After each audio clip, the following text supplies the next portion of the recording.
Golpe na saúde por telefone. Quadrilha cobra dinheiro de familiares de pacientes em um hospital de Florianópolis que atende pelo SUS. Nova lei do farol. Para evitar multas, motoristas estão recorrendo a dispositivo de acendimento automático. A procura nas oficinas da capital cresceu nos últimos dias. Fôlego na suinocultura. Até o final do ano, quem comprar milho estará livre de impostos como PIS e COFINS. E ainda as notícias do futebol. Avaí volta a campo hoje à noite com a missão de vencer e se afastar da zona do rebaixamento. Tem também as histórias emocionantes da primeira reportagem da série Adoção, Vidas que se Cruzam. A gente já está se preparando emocionalmente, também um pouco financeiramente, né? Mas é mais para ir essa ideia ir florescendo.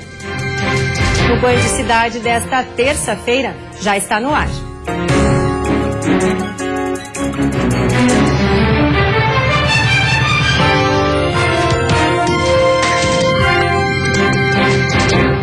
Olá, boa noite. Olá, boa noite. Extorsão num momento de fragilidade. Familiares de pacientes do Hospital Universitário de Florianópolis precisam ficar atentos a golpes praticados pelo telefone. Aproveitando de um momento de fragilidade, uma quadrilha vem agindo em Florianópolis.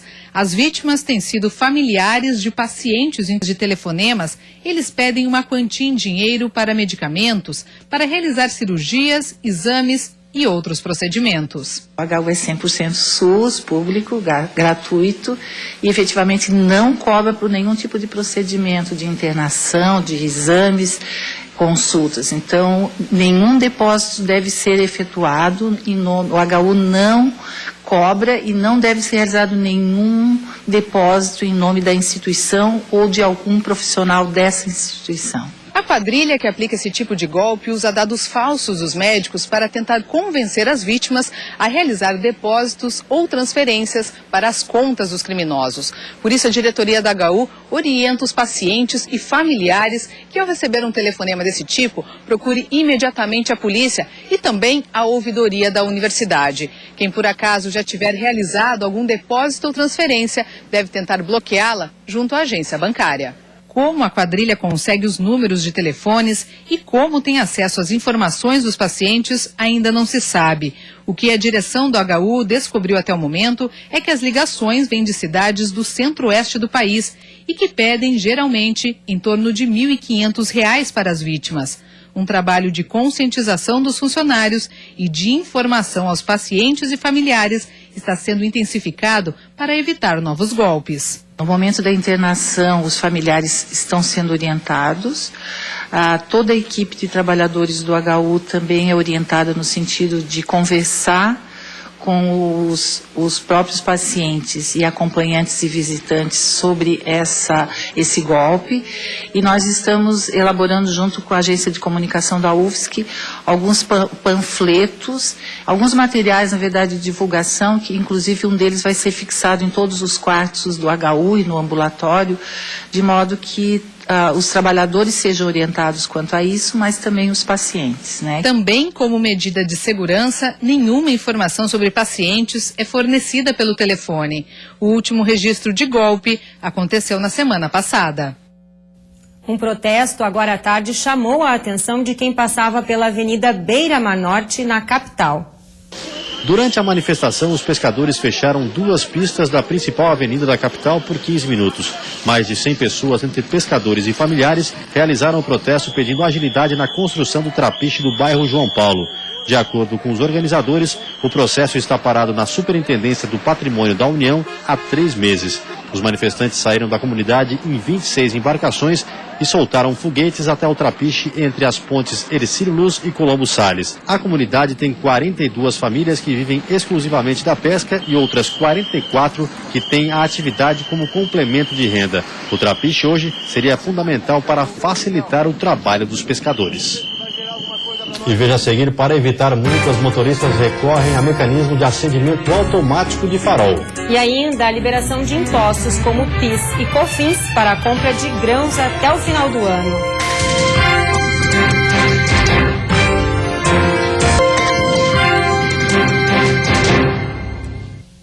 Boa boa notícia para os produtores rurais de Santa Catarina, especialmente quem depende do milho para alimentar animais. Até o final do ano, quem quiser comprar grãos estará livre de impostos como PIS e COFINS. Com a medida, vai ser possível amenizar a falta de milho no mercado interno e importar o produto da Argentina e do Paraguai, por exemplo. A alíquota para a transação entre países já é isenta, mas era preciso pagar 1,65% de PIS e 7,6% de COFINS. Vai baixar um pouco o custo da produção. O que está ocorrendo hoje? O preço do suíno hoje está baixo e o custo está muito alto. Então nós precisamos encontrar um meio termo nesse sentido. A proposta foi levada ao Ministério da Agricultura pela comissão responsável pelo setor na Assembleia Legislativa. O presidente da pasta tenta ainda negociar outros itens que podem salvar pequenos e médios produtores, como os da suinocultura, que usam o milho como ração para os animais. No estado, a produção é de 3 milhões de toneladas do grão por ano, mas o consumo é o dobro, o que dificulta a manutenção da economia local.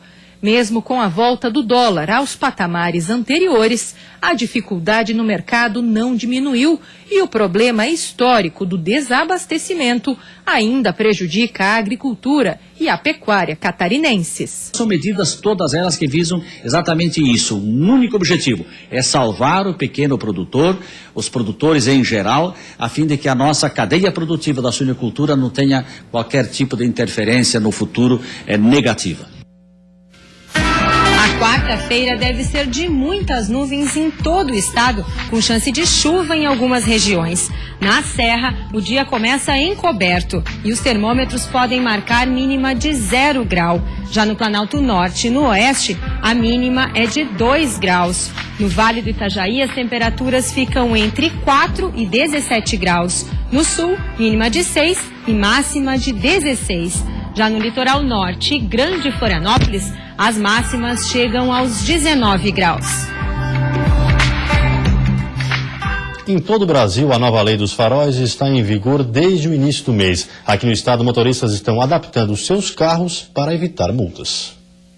Nas estradas, muitos motoristas seguem trafegando com os faróis desligados. E até quem já tentou se adequar à nova obrigatoriedade também não está livre das punições. Parece mesmo que as dúvidas ainda existem neste primeiro mês da nova legislação.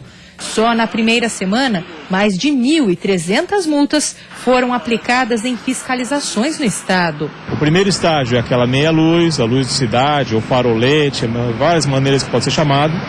Não é essa. É o segundo estágio. É o farol baixo, aquele que você usa para sair de noite.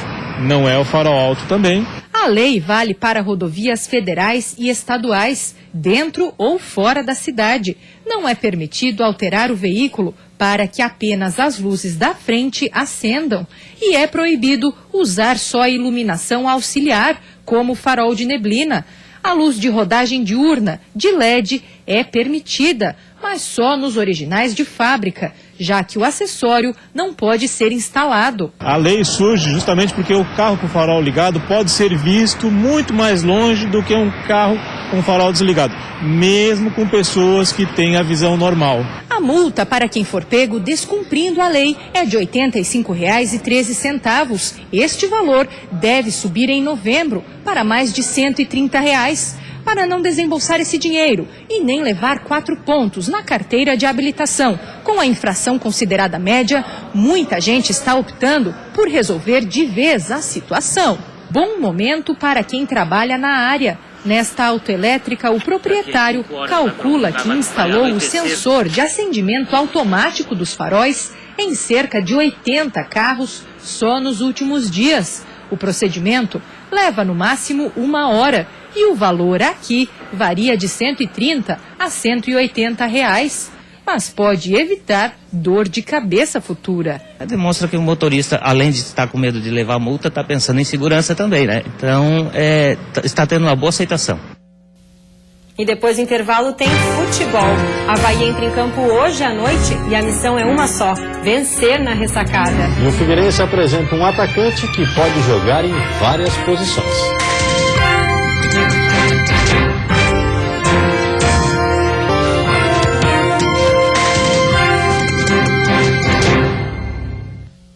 Futebol, o Avaí entra em campo logo mais às 9h30 contra o Londrina, na ressacada. Depois da derrota fora de casa, não há outra alternativa para o Avaí no jogo de hoje contra o Londrina. Tem que ganhar. Por isso, sem o atacante Rômulo, que está suspenso, o Silas deve armar o time com 2 atacantes de referência, Lucas Coelho e o William. É uma possibilidade, né? O Londrina vem sem os 2 zagueiros, né? Um está suspenso, o outro está machucado. E tem mais 2 atletas que estão fora por cartão também. Agora, problema mesmo o Silas vai ter é para escalar a zaga do Avaí. O Célio Santos já viajou para a Coreia, onde deve fechar com o seu novo time. O André Santos sentiu a coxa na semana passada, nem viajou para enfrentar o Náutico e está fora do jogo de hoje contra o Londrina também. O Gabriel fez uma artroscopia no joelho e ainda não está 100% recuperado. E o Silas já disse que ele não vai para o jogo de hoje. Quem também está fora é o Renato Silveira, que foi titular na última partida, mas tomou vermelho e está suspenso para o jogo de hoje. Ou seja, de 5 zagueiros que o Silas tinha, só sobrou o Fábio Sanches. Sendo assim, o jeito vai ser improvisar. Em princípio, a ideia é não utilizar o Gabriel. Não utilizando o Gabriel, eu estou trazendo um alemão da base para compor o elenco. E eu tenho o alemão nosso, né, que é zagueiro também, está jogando na lateral, mas que também é zagueiro, que faz a função ali. Tem o próprio João Felipe e tem até o Luan, que também já jogou ali. O Criciúma só volta a jogar sábado e vai ser contra o líder da Série B, o Vasco da Gama. Saiu um peso das costas do Tigre. A vitória emocionante contra o Paraná de virada ainda continua na cabeça dos jogadores.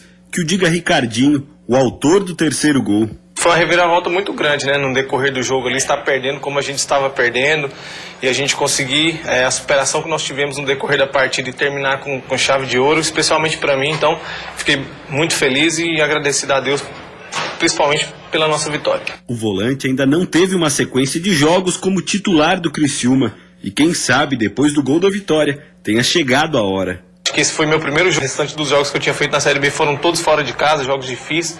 Conseguimos apenas uma vitória fora de casa e isso eu acho que me atrapalhou um pouco. Eu acho que quando se vence, é a sequência do time, você tem a formação ali do 1 a 11 de cabeça, então isso é importante para o grupo. Quem tem vaga garantida na equipe é o camisa 9 Gustavo. O atacante está com tudo na Série B e já é o artilheiro do campeonato com 11 gols. O Criciúma conta com a boa fase do atacante para enfrentar o Vasco no sábado, fora de casa.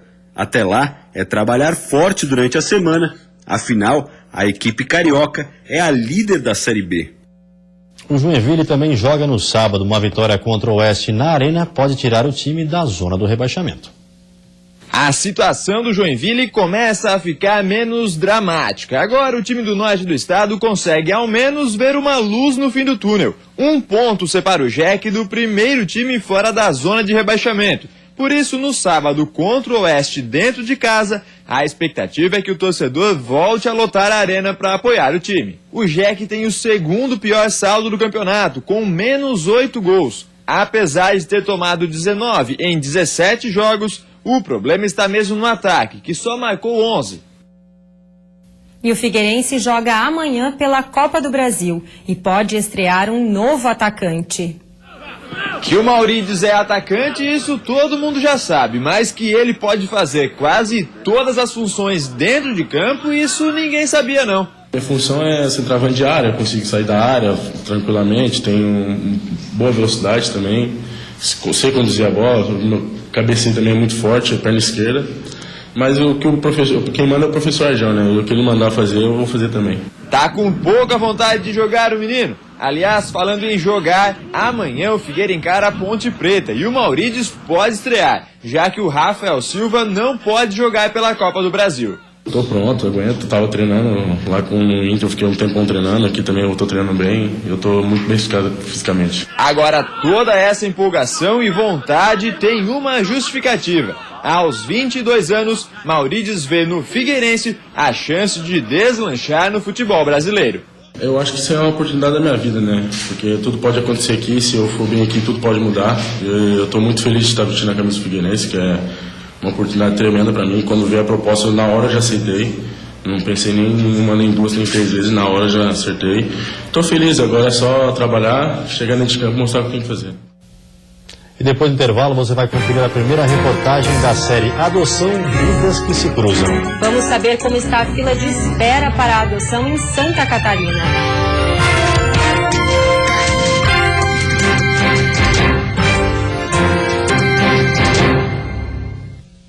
A partir de hoje, aqui no Band Cidade, você vai acompanhar a série de reportagens Adoção, Vidas que se Cruzam. Vamos falar sobre expectativas, desafios e incentivo ao ato de adotar. Na primeira reportagem, você vai ver a fila de espera aqui no estado.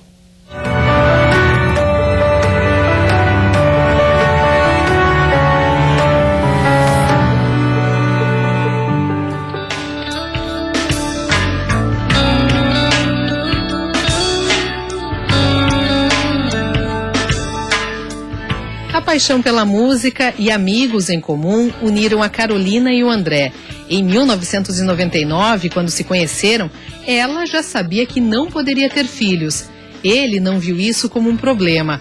Conforme o tempo passou e a união se fortaleceu, o casal foi amadurecendo a ideia de adotar uma criança. O fato da gente estar se planejando desde um tempo é mais para a gente ir se preparando por dentro, né? Por exemplo, a gente sabe que vai levar alguns anos.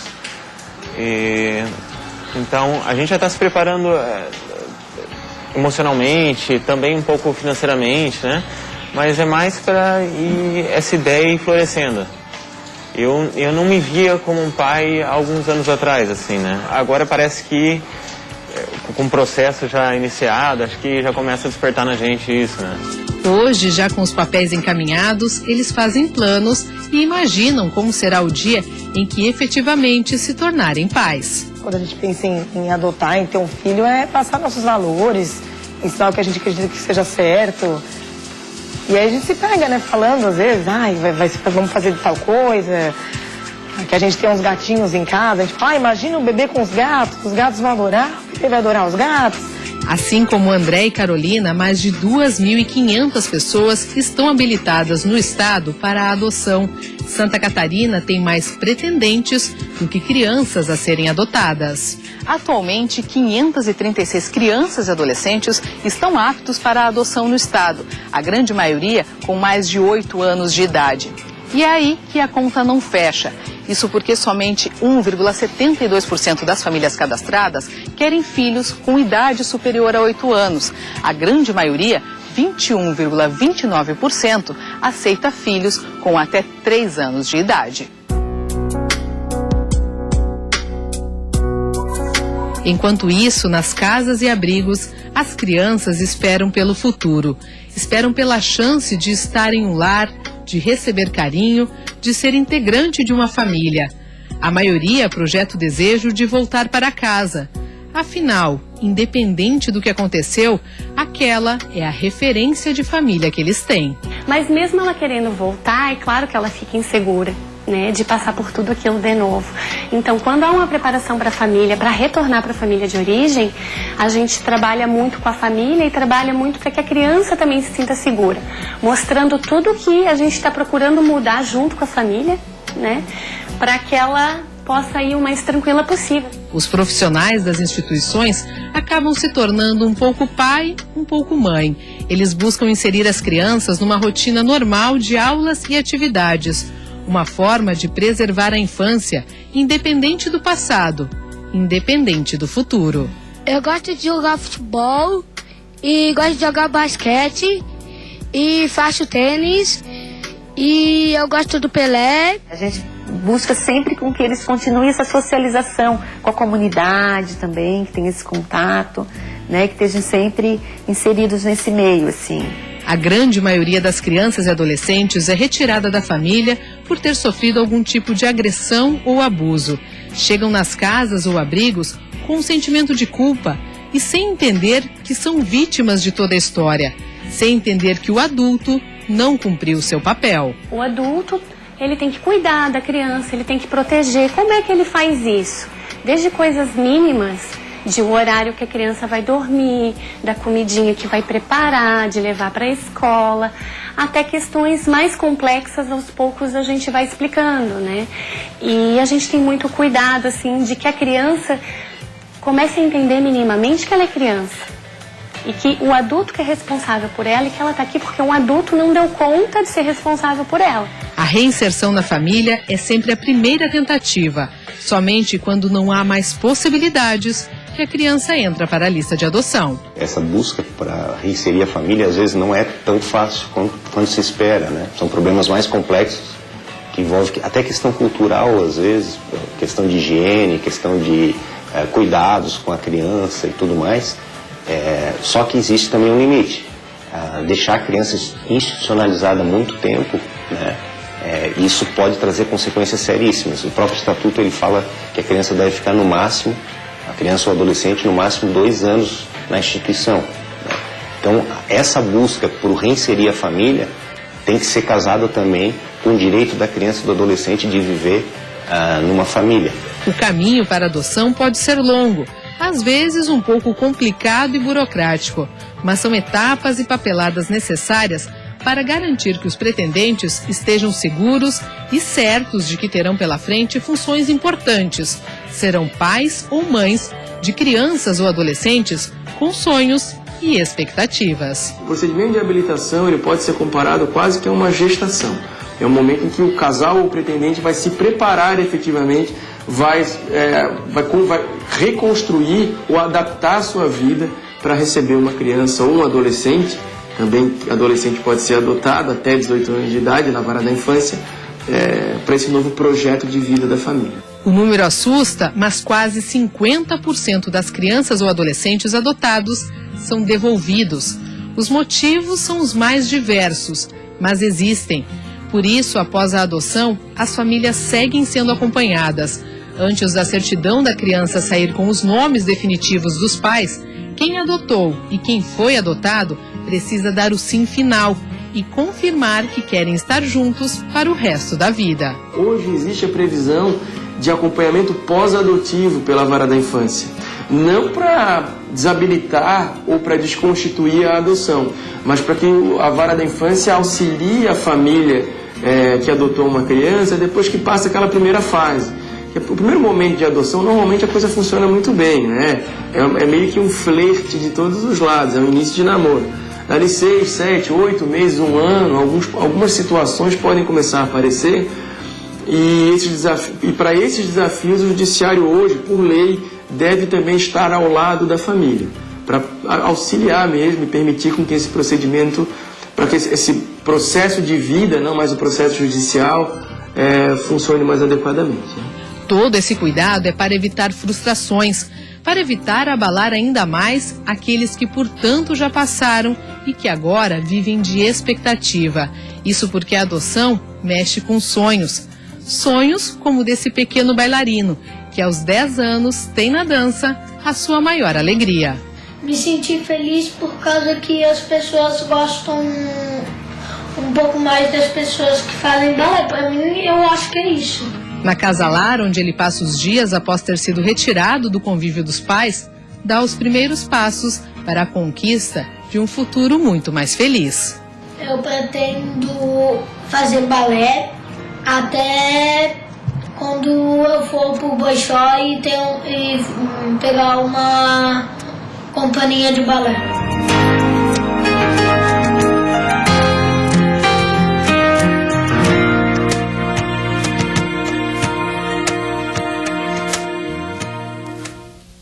Amanhã, na segunda reportagem da série, vamos conhecer a história de famílias que hoje vivem a alegria da adoção. Você não pode perder. E você fica agora com o Jornal da Band. Uma ótima noite a todos e até amanhã. Boa noite, até amanhã.